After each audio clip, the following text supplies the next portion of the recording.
There are like two really common questions I see a lot of gamers have, and the first one being, what headset has the best microphone? And number two, should you pick whatever headset or headphone you find most attractive in terms of sound and comfort, and ignore whatever microphone the headset has or hasn't, and opt for a separate desk microphone? Now this has been something that I've been thinking about too, and in this video we're going to look at some of the most affordable options for great voice quality in Discord as well as in-game. But hey, if we're just meeting, hey, my name is Robin, glad you made it here, hope you're doing fine. Before we get started, I have a question, guys. What does your gaming setup look like? What microphone are you using? And more importantly, how does it sound? Let us know in the comments below. For the most part, when it comes to headset and headphones, yes, sound is an important factor, but what's equally important, if not even more important, is the comfort, right? And so this is a reminder, guys, but if you're not 100% happy buying online, so to speak, I always recommend you to visit the local store and try. But why are we talking headset? Well, the point I'm trying to make here is that microphones on gaming headset doesn't always have to be garbage, even though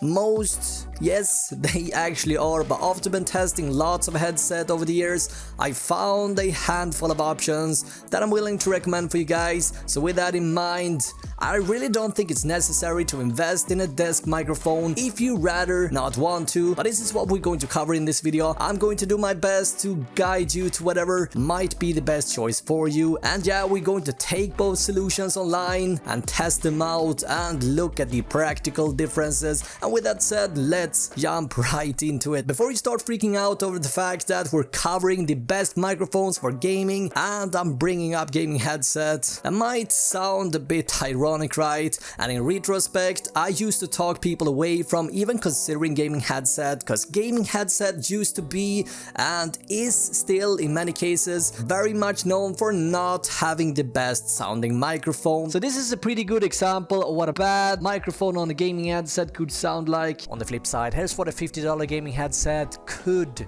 sound like. Let's be real, some are in fact terrible, but there are actually a few that's pretty good too. And if you're looking for a practical solution that won't burn a hole in your wallet, so to speak, a great sounding headset with a good microphone is definitely the cheapest road to take here. And there are a few advantages with a gaming headset if you can find a headset with a good enough microphone that doesn't make you sound like a robot. Now, some of the benefits with a headset is that you don't have to care about an annoying or bulky microphone hanging in front of your face, so to speak, taking up extra space on your desk and whatnot. And on top of that, it will save you from investing in additional accessories such as a desk arm, a pop filter, shock mount, and a new sound card. This headset is called Logitech Pro G, and this is the same headset that Fortnite streamers such as Myth and Deck One is using. It should be added that Logitech is sponsoring Team Solo Mid, but even Dakota's using these, and personally I think the microphone on these rocks. What they cost, you're getting a lot of value here. They work flawlessly on console as well, which is a sweet bonus, which is something that you will be missing on a USB microphone. Now, another option when we're staying on the subject of gaming headset is the Arctis 7 from Steelseries. This has the additional bonus that they are also wireless and has a lot of similarities to the slightly more expensive Arctis Pro that tons of pro streamers use, including Dennis aka Cloak. In fact, most of the FaZe clan uses Arctis Pro, and to no surprise should be added, yes, they are sponsored.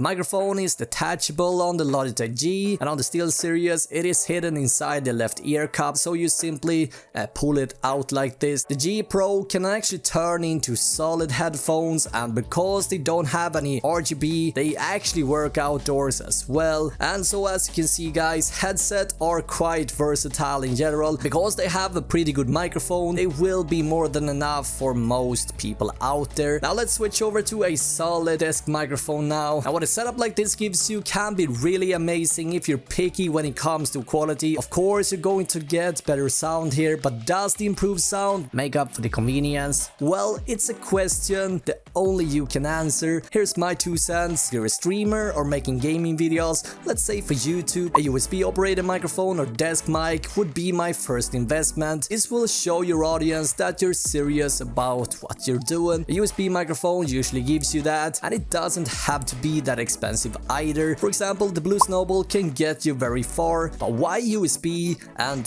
why not XLR microphones? Well, generally if you're just starting out, most people pick a USB operated microphone, mostly because of convenience, popularity and price point. The Blue Yeti for example, or let's say the Clearcast from HyperX, which are two great condenser mics, set you back at around $100, but if your budget is tighter, a Snowball is like $50. The point is you're getting a lot of value for that. XLR operated microphones on the other hand doesn't have to be that expensive, and you can find pretty cheap sound cards as well, but generally they do require a bit more knowledge, which can be a bit overwhelming when you're just starting out, and so for that reason it might be something you want to consider later down the road instead. That all said, if you decide to opt for a desk microphone, here are a few things to consider and have in mind. Now, something that I was struggling with a bit was the mic desk stand, and at first I just went with the stand that comes with the microphone, but I realized pretty quickly that the standard desk mount picks up a lot of vibrations, and having the PC on the desk, it was a mistake as it picked up a lot of sound and vibrations, which was impossible to fix in post. Something to keep in mind is that most desk microphones are often missing some form of pop filter, which is a must, guys. I went for a cheap pop filter on Amazon, and that was such a nice investment, and so for desk microphones, a proper stand and a pop filter or a muff is something that you're gonna need. Now, if you want to learn about the sound in either the Arctic 7 or the Logitech Pro G, I made a whole video covering everything you need to know there.